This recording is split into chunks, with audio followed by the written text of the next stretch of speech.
खिलाड़ी सांसद ब्रजभूषण सिंह के कारण बहाने जा रही मेडल बेटियों को रोकने किसान नेता टिकैत आइए डंका बजता है खिलाड़ियों का। और जब वो देश में आता है और अपनी मांग को लेकर धरना में बैठता है तो देश के लिए शर्म की बात होती है। विदेशी अखबार इस मामले पर रेसलर लोगों का जो गोल्ड मेडलिस्ट लोग हैं वो लोग जब आज महीनों भर से जब बैठे हुए हैं तो विदेशी मीडिया हम लोगों के बारे में क्या लिख रहा है ये आपको जानने की जरूरत है। न खाता न बही, वो जो कह दे वही सही। एक आदमी को गिरफ्तार कराने की मांग को लेकर ये लोग धरना पे हैं। अच्छा आजाद जी, भारत सरकार के द्वारा नए संसद भवन का उद्घाटन कर दिया गया और उसमें दक्षिण भारत से सेंगोल मंगा करके और प्रधानमंत्री जी धारण भी कर लिए, लेकिन बेटियों का इंसाफ नहीं हुआ। बेटियों की जो झोपड़ी बनी हुई थी जंतर मंतर पर उसे भी तबाह कर दिया गया, ख़त्म कर दिया गया और उन बेटियों को घसीटते हुए पुलिस ले गई। जबकि हमारे प्रधानमंत्री जी का नारा था कि बेटी बचाओ बेटी पढ़ाओ। इस नारा का क्या हुआ? देश में 19 करोड़ से ज़्यादा लोग भूखे सोते हैं। जिस देश में करीब 25 से 30 करोड़ जो लोग हैं फुटपाथ में सोते हों, वहाँ पर इतने आलीशान, इतना लग्जरियस संसद भवन का बनना अपने आप में अच्छा संकेत बिल्कुल नहीं देता है। अच्छा संकेत नहीं है। जिस देश के लोग भूखे हों, हम एक विकासशील देश है, हम विकसित देश नहीं है। हमारा जीडीपी और हमारा जो काम करने का तरीका है अभी विकसित देशों की तरह नहीं होगा। तो ये आपादापी क्यों? हम विकसित देश का आपादापी में अपने आप को कहाँ ले जा रहे हैं?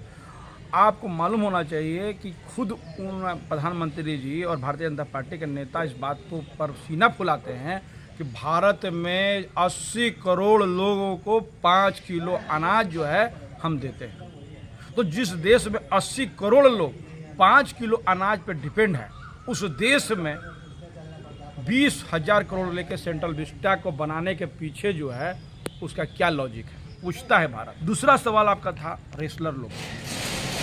बड़ा अफसोस इस बात को लेकर होता है कि जब हमारे देश के किसी भी, चाहे वो पुरुष हो या स्त्री हो, महिला हो, कोई भी हो, जब वो विदेश में जाकर खेल में जब गोल्ड मेडल लाता है या ब्रॉन्ज लाता है या सिल्वर लाता है तो देश का सीना जो है ना वो सही माने में 56 इंच का हो जाता है। देश का सीना 56 इंच, हमारा माथा जो है, सिर जो है ना ऊंचा हो जाता है और हमारी छाती चौड़ी हो जाती है। हर देश के लोग उस पर फख्र महसूस करता है क्योंकि खेल की जो संस्कृति है, खेल का जो जगत है, उससे किसी देश की विकसित होने का एक प्रमाण पत्र होता है कि वो देश अभी डेवलप हो चुका है। एक संस्कृति है, खेल की संस्कृति भी है, उसको बढ़ावा मिलता है।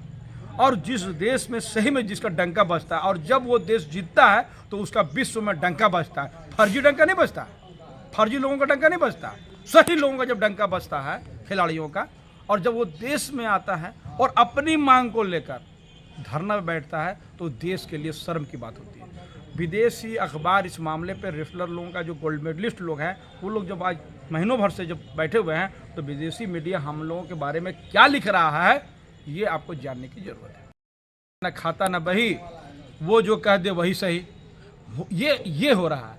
आप देश को चला नहीं रहे हैं, आप देश को हाँकने की कोशिश कर रहे हैं। इस परिपाटी का विरोध जो है वो यहाँ के वर्तमान जो विपक्षी पार्टी है वो लगातार करती है और हम लोग भी इस चीज़ का विरोध करते हैं। आज एक सूचना मिली कि आज शाम को 6 बजे जो लोग गोल्ड मेडलिस्ट या जो लोग मेडल लाए हैं वो लोग अपने जो है मेडल को गंगा जी में प्रवाहित करेंगे। ये कितनी शर्मनाक बात है कि आज एक आदमी को गिरफ्तार कराने की मांग को लेकर ये लोग धरना पे हैं। वो लोग कह रहा है कि वो मामूली आरोप नहीं है, उस पर खिलाड़ियों का यौन उत्पीड़न का मामला है। वो भी क्या है, पोस्को एक्ट के तहत, यानी नाबालिग के साथ में यौन शोषण करने का आरोप, यही है पोस्को एक्ट। इतनी गंभीर आरोप को बचाने की आवश्यकता क्या है? क्या ब्रजभूषण जी वो शक्तिशाली चेहरा है जिसके बिना भारतीय जनता पार्टी का जो मामला है वो बड़ा पेचीदा हो गया है? लोग भारतीय जनता पार्टी डिसीजन नहीं ले सकते हैं, या फिर ये तानाशाही रवैया का एक चैप्टर है?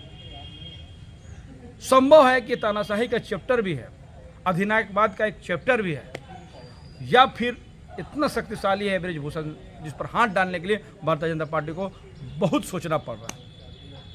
जो भी है, शर्मनाक है, दुखद है और हर भारतवासी अगर दिल से पूछिए तो इस मामले को लेकर काफ़ी आक्रोशित है। और यही आक्रोशित की वजह से जिस दिन जो घटना घटी, जब देखे कि रेसलर को जो घसीटा गया, मैं समझता हूँ, अगर मेरा अपना व्यक्तिगत है कि जिस हिसाब से संसद में कुछ करने की बात ये लोग कर रहा था, तो निश्चित तौर पर इससे बचना चाहिए था। आप अपने लोकतांत्रिक तरीके से अपनी बात को कह सकते हैं, लेकिन अब संसद की तरफ कुछ करना, मैं समझिए सिक्योरिटी का मामला को लेकर किया है। लेकिन फिर भी अगर दिल्ली पुलिस जाती तो ऐसे जिस हिसाब से इन लोग को रोकने का प्रयास किया था वो भी निंदनीय है। उसका दूसरा को विकल्प लिया जाना चाहिए था, जो दिल्ली पुलिस लोग नहीं लिए। कहते हैं कि दिल्ली पुलिस अत्याधुनिक पुलिसों में गिनते आता है। महाराष्ट्र के पुलिस, दिल्ली के पुलिस के लोग भारत में गुणगान गाते हैं, लेकिन जिस हिसाब से उनका एटीट्यूड नज़र आया, जिस तरह से घटना को अंजाम दिया गया, वो निश्चय ही जो है ना शर्मनाक है। क्या एक बात बताइए कि लोकतंत्र में किसी को विरोध करना गलत है?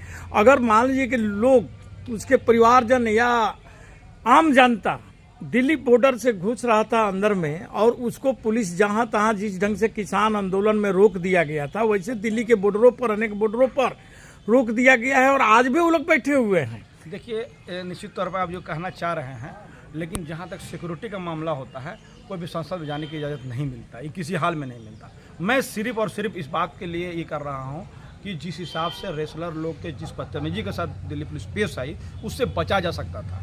निश्चित तौर पर अगर किसी का मूवमेंट अगर पार्लियामेंट की तरफ होगा तो उसके रोकने का काम पुलिस जरूर करेगी, लेकिन जब ये सारा जानकारी पुलिस को था तो पुलिस दूसरा विकल्प के रूप में सोच सकती थी कि इनको बिना बेइज्जत किए हुए इनको रोका जा सकता था, जिसको रोकने में नाकामयाब हो गए। याद कीजिए, जिस वक्त में किसान का आंदोलन चल रहा था तो सड़क पर जो है ना कंक्रीट बनाया गया था, एक लोहा का कील डाला गया था, एक कंक्रीट पर बनाया गया था व्यवस्था।